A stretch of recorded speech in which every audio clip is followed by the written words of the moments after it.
Beard Wizard family, welcome back to Battle of the Beer Advent Calendars. This is day 16, a live review show in which I pit the German Kalia Beer Advent Calendar available at Costco here in the United States versus the Illinois Beer Advent Calendar put together by Lodi Tap House here in Illinois. I tell you day to day which one I like better. It is a non-scientific review because they are two different styles of beers almost every single time.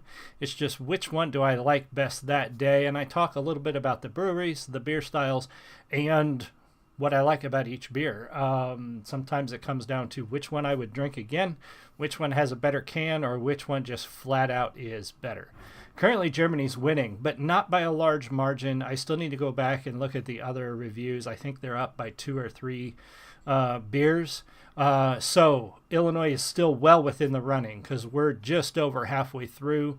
We've still got what's it, the 60s. So we got 8 more days of this to see. So Illinois has time to make up some ground. And today is going to be an interesting day from both selections.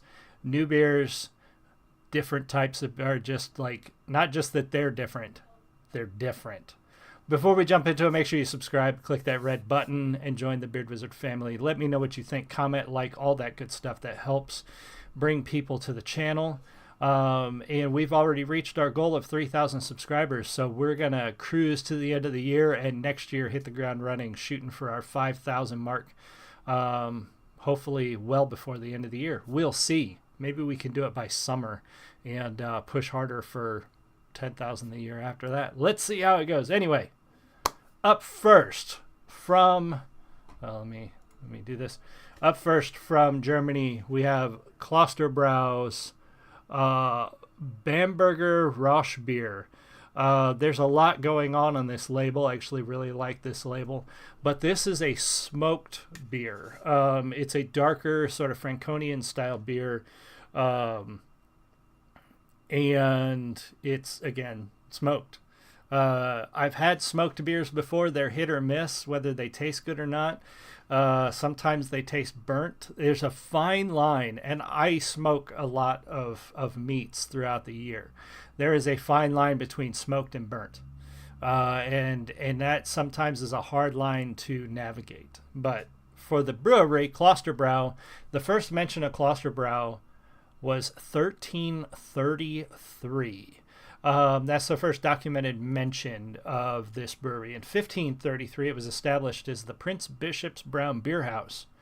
Then in 1790, the brewery remained in the possession of the Prince Bishop until then. During this period, 21 Prince Bishops ruled the Diocese of Bamberg. This is, if you couldn't tell, is from a monastery. And more or less successfully among them are still well-known names such as Schenk von Stauffenberg, von Schonberg, von Seinsheim, and von Erthel, to name just a few.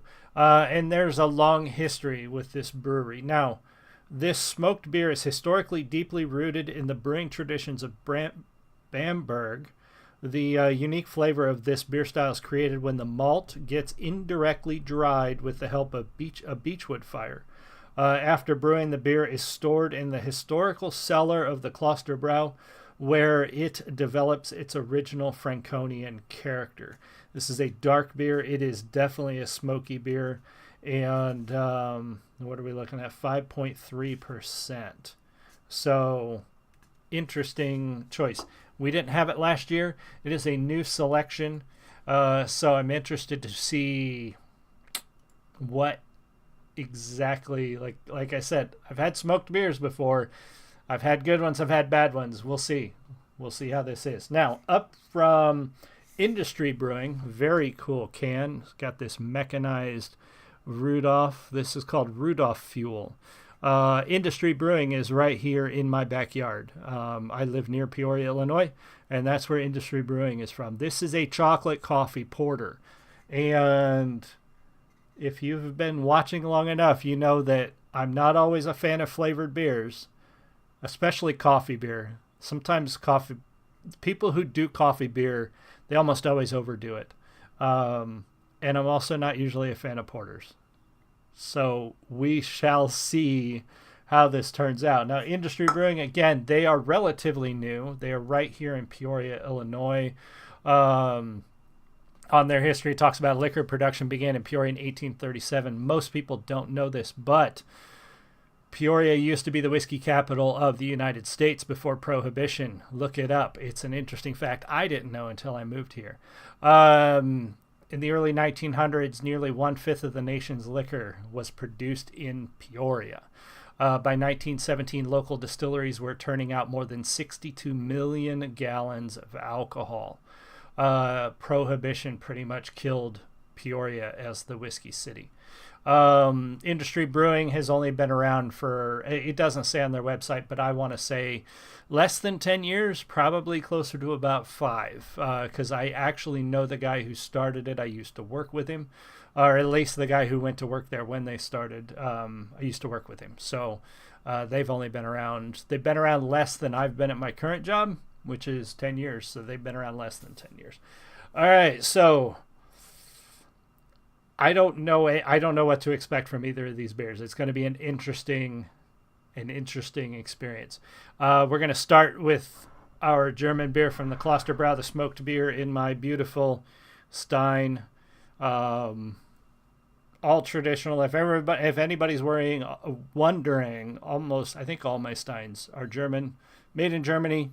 None of the fakes, none of the Avons. Boy, that head really went down. So this poured really foamy, head right to the top, and now it's down about here. So there's a lot of head on this, a lot of froth, a lot of aromatics are coming out of this with that. So you're going to get a lot of that smoke smell, which is very important on a beer like this. But there's still quite a bit of head in there and sticking to the side of the stein. So the foam in this beer is very lasting. All right, here we go. Prost.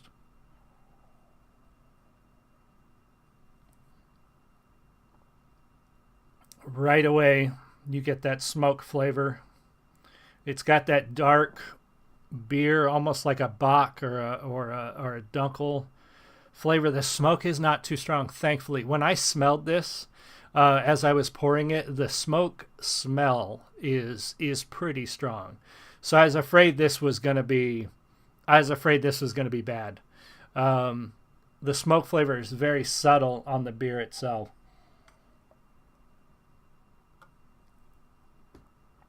It absolutely reminds me of running my smoker, though. It smells like I'm smoking something or running the fireplace. It's got a very clean smoke flavor to it. It's not overdone. That's well done. That's very well done for a smoked beer. I'm not sure what I think about it overall. Like, that's a cool novelty sort of flavor. I'm not sure if I could drink. It's got a bit of a bitter taste, and you're going to get that with smoke flavor if it's not clean smoke. I mean, we know that when we smoke food. If you've smoked food, you know if you don't get a clean smoke, you're going to get a bitter flavor on your food. And that's a little bit of what I'm getting here is a little bitter flavoring, but that could also be from the beer, from the hops and the malts and all that. But we'll see how it stacks up, because we've got another questionable beer here. We've got our chocolate coffee porter. Now this thing poured with virtually no head. Very light on the carbonation, I would expect. Extremely dark, you can see. And yes, I'm drinking it in the correct glass. My other glass that I normally use is dirty, and I didn't feel like washing it. So I got a correct glass for a stout or for a coffee stout or a porter. Generally, if you're not going to drink it out of a tulip glass, you would drink it out of this. So cheers. Oh, it smells like coffee. It smells like cold brew coffee, which when the coffee flavor or smell is that strong, it almost makes me feel like this is going to taste like drinking a cold glass of coffee, which I don't like cold. I like black coffee, but not cold. It's just, I don't know, man. Well, cheers.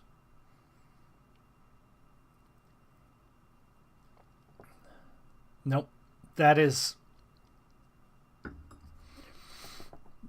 like and it's sour too. That's that's rancid. Sorry guys. I mean, I know it's Peoria and all, and maybe I should have some sort of loyalty to uh too many of this beer on a weekday night. You might not be showing up to work the next day. What is the alcohol content on this? It doesn't. Isn't it supposed to say what the alcohol content? I didn't think you could. It doesn't have the alcohol content. What are you saying? You can blame it on the juicy hop aroma and flavor with the perfect touch of bitterness. No, this is super bitter. Can we talk about the body? I mean, it's a little hazy, but it sure is. It's a little hazy. How can you tell it's hazy? It's black as pitch. It's like motor oil. And I do not see, unless I'm just missing it, I do not see the ABV on this at all, which makes me worry that it's super strong and then I'm going to get nailed with it later. Should be on the label. I thought you had to print the ABV on the label. I don't know. That's no contest. Absolutely no contest. Germany wins this one hands down. That I'm not even sure I can finish this. That's how this will be the second beer out of the Illinois box that I'm not sure I want to finish it, much less not sure I can finish it. It's like drinking the like Starbucks cold brew, no sugar, no nothing, just straight up black coffee, ice cold. It's not good, guys. Not a fan of coffee beers, and that's why they usually don't taste that good. But if you like cold black coffee, you might like it. I don't know.